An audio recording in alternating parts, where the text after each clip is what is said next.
કચ્છમાં પણ સારો એવો વરસાદ વરસ્યો છે અને ભુજમાં જાણે મેઘરાજા મહેરબાન થયા હોય એમ ભુજને આજે તરબોળ કરી દીધું છે।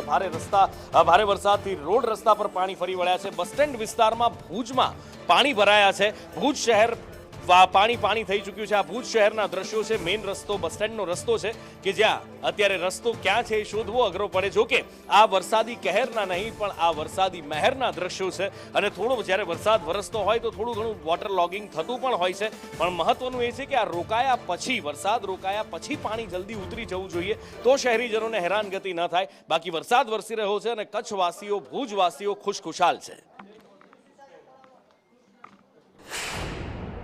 કચ્છમાં મેઘરાજા મન મૂકીને વરસી રહ્યા છે। કચ્છમાં સાર્વત્રિક મેઘમહેર થઈ છે તો ભુજમાં પણ પવન સાથે મેઘરાજાનું આગમન થયું છે। જે રીતે ભુજમાં વરસાદ પડ્યો છે તેના કારણે રસ્તા પર પાણી ભરાવાની સમસ્યા પણ અત્યારે જોવા મળી રહી છે।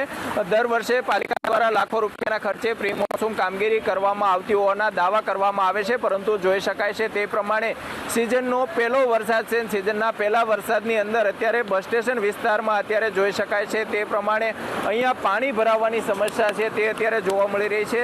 સામાન્ય રીતે દર વર્ષે ચોમાસામાં સ્થિતિ અહીંયા જોવા મળતી હોય છે।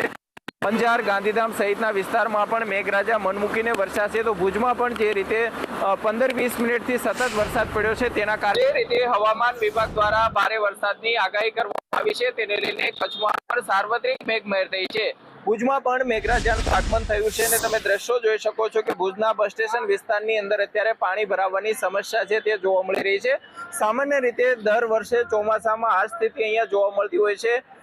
સામાન્ય વરસાદમાં પણ અહીંયા પાણી ભરાવાની સમસ્યા છે તે સર્જાતી હોય છે અને અત્યારે તમે દ્રશ્યો જોઈ શકો છો તે પ્રમાણે બસ સ્ટેશન વિસ્તારની અંદર પાણી ભરાવાના કારણે વાહન ચાલકોને હાલાકીનો સામનો કરવો પડી રહ્યો છે। પાલિકા દ્વારા 21 લાખ રૂપિયા ભુજમાં પ્રી મોન્સૂન કામગીરી કરવામાં આવી હતી અને પાલિકા દ્વારા દાવો કરવામાં આવ્યો હતો કે આ વખતે ભુજમાં કોઈ પણ વિસ્તારની અંદર પાણી ભરાવાની સમસ્યા નહીં સર્જાય, પરંતુ અત્યારે તમે જોઈ શકો છો તે પ્રમાણે શહેરના અનેક વિસ્તારની અંદર અત્યારે